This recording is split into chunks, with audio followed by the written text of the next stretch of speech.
இருக்கு. வசனத்தின்படியா நான் நடக்கிறதுனால என்னோடு கூட யாரும் வரதில்ல, என்னோடு கூட பேசுறதுல நான் தனித்து பாதையில நிற்கிறேன் அப்படின்னா பரிசுத்த ஆவியானவர் உன்னோடு கூட வருகிறவராக இருக்கிறார். அல்லேலூயா. 1 சாமுவேல் 17வது அதிகாரத்துல நம்ம கோலியாத்துக்கும் தாவீதுக்கும் யுத்தம் நடக்கிறது. அல்லேலூயா.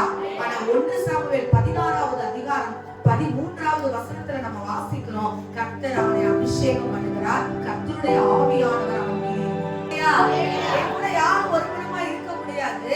நான் போகிற பாதை தனி பாதையா இருக்கு. வசனத்தின்படியா நான் நடக்கிறதுனால என்னோடு கூட யாரும் வரதில்ல, என்னோடு கூட பேசுறதுல நான் தனித்து பாதையில நிற்கிறேன் அப்படின்னா பரிசுத்த ஆவியானவர் உன்னோடு கூட வருகிறவராக இருக்கிறார். அல்லேலூயா. அல்லேலூயா.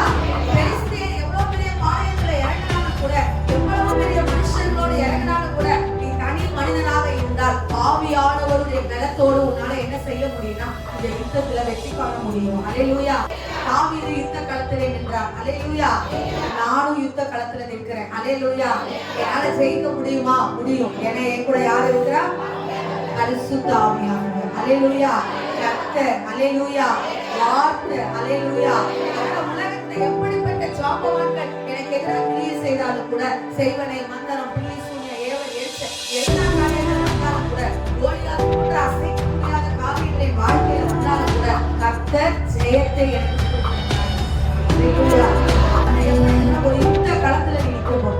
எங்க நீங்க எத்தனை பேர் விசுவசிக்கிறீங்க? இந்த வருஷம் எப்படி இருக்க போது யாராவது உங்களுக்கு என்ன சொல்லணும்? இந்த வருஷம் எப்படி இருந்தா என்ன? அல்லேலூயா.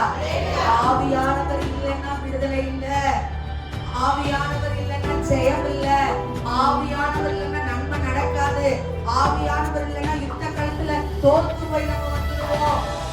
ஆவியானவர் இருக்கிறார். அல்லேலூயா. உன் கூட ஆவியானவர் இருக்காரா? வெற்றிதான்.